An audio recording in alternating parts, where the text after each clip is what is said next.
we weren't born in Milan. We moved here on or about early 1960, and we moved into this house. We built it, and we still live here. That's basically it, and we love it here, you know.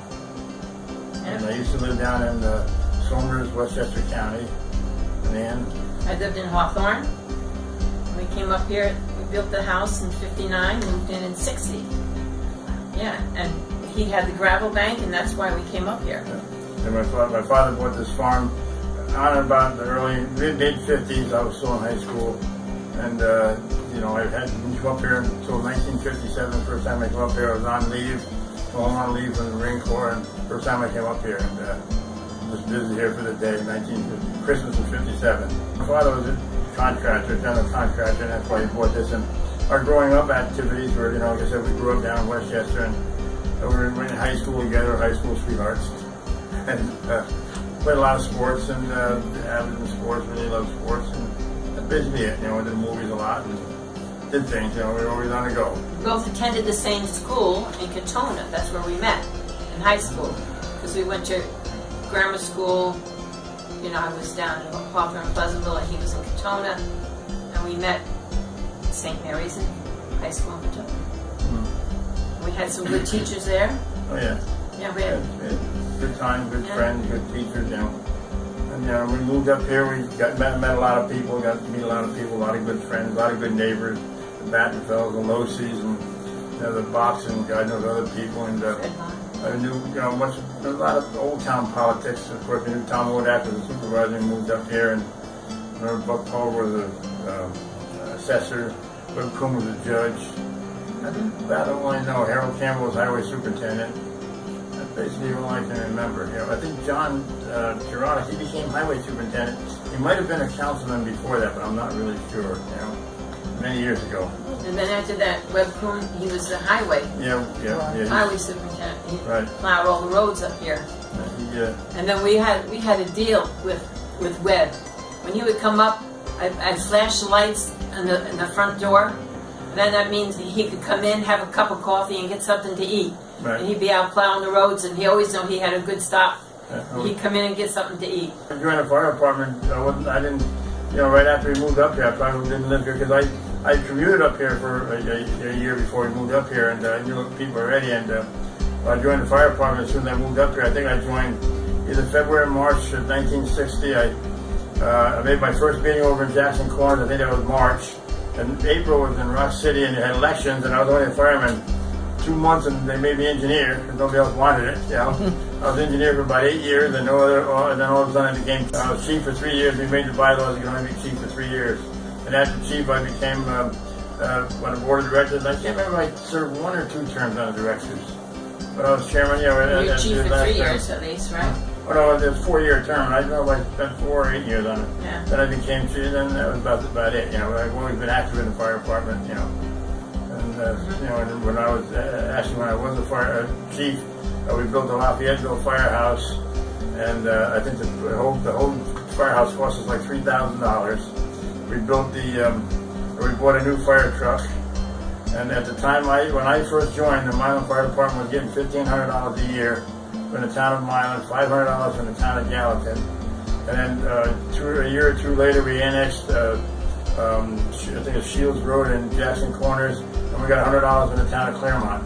And by the time I took over as chief, we're getting somewhere between $4,000 and $4,500. I don't really remember. You know, and now, you know, things have changed. We got a lot of good times, a lot of fun, you know, and you know, we didn't have any plumbing in the firehouse in Rock City, but we had our parties, and so I guess the girls went to somebody else's house, the boys just used the house out in the back. It was okay. But the ladies went across the street in the back. I remember when it was a Christmas party, and they had an outhouse, and the guys were very gallant to shovel about that much snow to the outhouse for the girls. That was very nice. And we didn't have the Jackson Corners firehouse that we have now. We used to rent Mrs. Gaddis's barn with the old Gaddis General Store in Jackson Corners. I can't remember what we paid. I can't remember if it was $25 a month rent, but I don't think it was, because that seemed like too much money at the time. It was like $25 a year. But the rent was very little. It was not much money at all. And Mrs. Gaddis good lady. She had the general. And when did the rescue squad start? I'm trying to think what year that was. God. I was a charter member of the rescue squad. I joined too, but I wasn't very active in the rescue squad. I was a driver. Chairman of the board of directors. I drove the ambulance a couple of times, but you know, we. But I used to get up in the middle of the night and leave him in bed and go out on calls. Yeah. Yeah. Great times growing up in Milan. You know, we were kids. We were only kids. We were, you know, moved up here, so you know. That was my 30s when we started the rescue squad. Probably, yeah. I was chairman of the board, so I was in at least 14 years. I don't know. You know. I always remember Tom Odak. I was going to say the same thing. Yeah. Tom Odak, because he was good guy, good friend. You know. He was great. He was always a fair man. Tom Odak, Webb Kuhn, Harold Campbell, and then of course George Campbell. Years later, he come on. He was pretty active. You know. Well, when we came up here, this was the only house. There was no other house up here. And then I said, little by little, you know, a little bit more, a little bit more, a little bit more. And golly, I said, now where all the farms were, there's no more. Our farms, our dear farms, are gone, and more houses all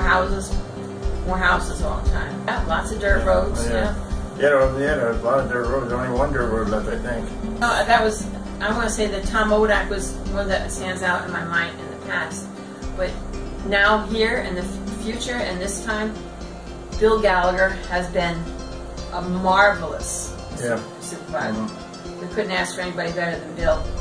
He's done really good for this town. He works real hard. He's a hard worker. You know, and that's for now. We had Christmas, every time we had Christmas, and Rock's mother and father would have.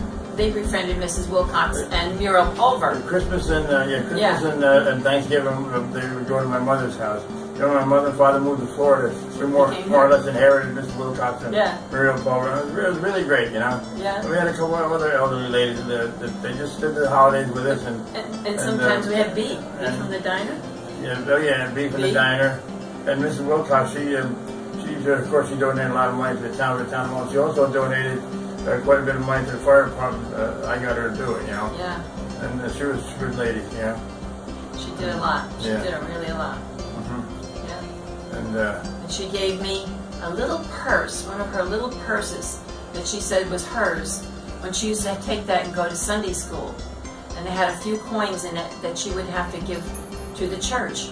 And she gave me this little silver mesh purse with the little coins in it. Well, yeah, we actually that was on a Sunday, and I heard all the trees breaking and falling in the woods. And the Tuesday, the light in Rock City was turned on working. We didn't get our electricity. We're the last one to get it turned on. 11 days later. Yeah. But town of Milan is a good town. You know, it's funny because you know when I with my father. But the address here was Red Hook. This address on our house here is Rhinebeck, but we're in Milan. But down on 199, the address is Red Hook, and everything down there years ago was considered Red Hook. And when my father bought the property, they always talked about Red Hook, Red Hook, Red Hook. I was never there because I was still in school, you know. And so I finally, like I said, in December of '57, I took a ride up here, and I saw a sign on the used to have the cast iron sign that said Rock City. Rock City, I had no idea where Rock City was. I'm looking for Red Hook, you know. Rocky from Rock City. I wish I had that cast iron sign. I got a bunch of old signs down in the car barn, you know. So I collect. I got a lot of collections, you know. So I just like to say, God bless Milan. That's right. God bless Milan. God bless USA. Thank you.